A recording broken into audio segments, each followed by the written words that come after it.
We all know that exercise is great for health and longevity, but is more better or is there a sweet spot?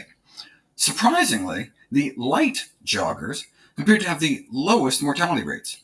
Moderate joggers had a worse mortality rate than light joggers. They still did better than that of sedentary non joggers, but strenuous joggers did not. There wasn't a significant difference in death rates between those jogging more than 4 hours a week and those not jogging at all. So the death versus jogging intensity graph was a U shaped curve with the lowest mortality bottoming out among those taking it relatively easy, clocking 1 to 2.4 hours a week over no more than 3 days at a slower average pace. So more may not necessarily be better. So there seems to be indeed a sweet spot for light and moderate joggers.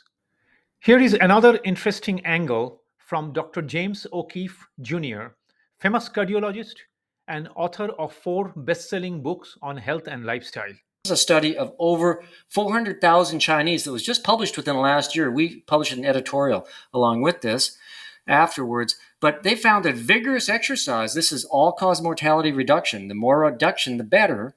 And this is minutes of daily exercise. So 10, 20, 30 minutes of daily exercise up. At 40, it starts plateauing. At 45 or 50, you get a point for further plateaus. So further efforts and time do not appear to convey further improvements in life expectancy.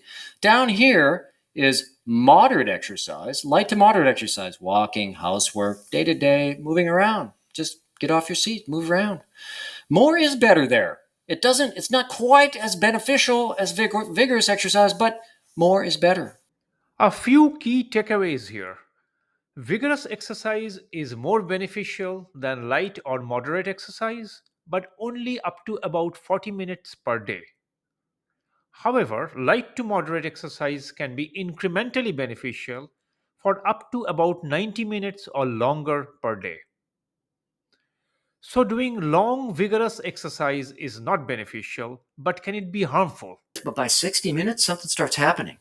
This stretch in the chamber starts overwhelming the muscle's ability to adapt. The catecholamine levels, the adrenaline levels rise, the free radicals blossom, and it starts burning the heart. It starts searing and inflaming the inside of your coronary arteries. Okay? So we're not really meant for these sustained levels of exercise for hours at a time. If you go to a marathon, and this has been done several times, you take a troponin level at the end of the marathon, over half of them will have elevated troponins. What's a troponin? Troponin is a sacred chemical to us cardiologists. When we see a troponin goes up, it means one thing: heart muscle has died. Normally, we hop into action because that generally means there's a heart attack going on. We need to get a vessel open. In this case, these are little micro tears from this stretching and the searing. And it's not a big deal if you do it once. These are little minor micro tears. They heal. A few days later, it's gone. The vessel, the heart's back down to normal size. But you do this over and over again, and the chambers start dilating up. They get scarred. They get stiff. They get thickened. The if you look closely, you can see these little white patches in these veteran extreme endurance athletes that accumulate in people who've been doing this for years and decades. Their heart becomes older before its time. So, there is some serious negative side effects of too much exercise, such as micro tears in the heart muscles, overstretching of the heart chambers, inflammation and oxidative stress, and buildup of plaque in the arteries supplying blood to the heart muscles. For living longer and healthier, here is the sweet spot for most of us: jogging or brisk walking at a comfortable pace for about 30 to 60 minutes per day. I always believed in long, vigorous exercise sessions, so these findings are an eye opener for me as well.